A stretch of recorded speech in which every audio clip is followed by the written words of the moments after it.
പുതിയ വീഡിയോയിലേക്ക് എല്ലാവർക്കും സ്വാഗതം.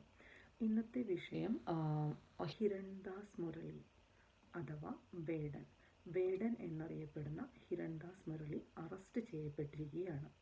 പ്രധാനമായും 2 കേസുകളിലാണ് ഇദ്ദേഹം അറസ്റ്റിലായിരിക്കുന്നത്. ഒന്നാമത്തേത് അനധികൃതമായി പുലിനഖം കൈവശം വച്ചതിന്, രണ്ടാമത്തേത് കഞ്ചാവ് ഉപയോഗിച്ചതിന്.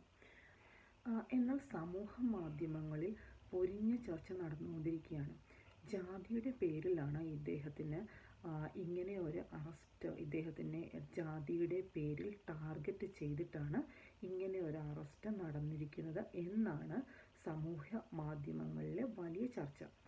ശ്രീ മോഹൻലാലും ഇപ്പോൾ ഈ ചർച്ചയുടെ ഭാഗമായിക്കൊണ്ടിരിക്കുകയാണ്. എന്താണ് സംഭവിച്ചതെന്ന് നോക്കാം. കഞ്ചാവ് കേസിൽ പല താരങ്ങളും അറസ്റ്റ് ചെയ്യപ്പെട്ടത് നമുക്കറിയാം. ഇദ്ദേഹത്തിൻ്റെ ഫ്ലാറ്റിൽ നിന്നും, അതായത് വേടൻ താമസിച്ച ഫ്ലാറ്റിൽ നിന്നും 6 ഗ്രാം കഞ്ചാവാണ് പോലീസ് കസ്റ്റഡിയിൽ എടുത്തത്. എന്താണെന്ന് നമുക്ക് നോക്കാം. അതായത് ശ്രീ മോഹൻലാൽ ഉൾപ്പെട്ട ഒരു ആനക്കൊമ്പ് കേസുണ്ടായിരുന്നല്ലോ 2011. അതിൽ അദ്ദേഹത്തോട് കാണിച്ചിട്ടുള്ള സമീപനമല്ല വേടനോട് കാണിക്കുന്നത്. അദ്ദേഹം, അതായത് ശ്രീ മോഹൻലാൽ ഒരു സവർണ ജാതിക്കാരനായതുകൊണ്ടാണ് അദ്ദേഹത്തോട് തികച്ചും വ്യത്യസ്തമായ രീതിയിലുള്ള ഒരു നിലപാട് അല്ലെങ്കിൽ ഒരു സമീപനം കൈക്കൊണ്ടിരുന്നത്. പക്ഷേ അതുപോലൊരു കേസൊന്നുമല്ല ഇത്. ഇനി എന്താണ് ഈ കേസിൻ്റെ വിശദാംശങ്ങൾ എന്ന് നോക്കാം. ആനയും പുലിയും രണ്ടും 2 വ്യത്യസ്തമായ മൃഗങ്ങളാണ്.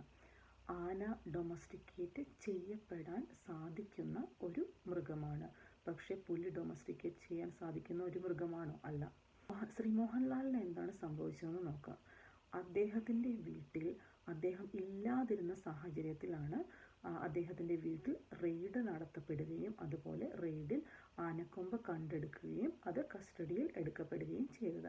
ഇത് 2011 ഈ സംഭവം നടന്നത്.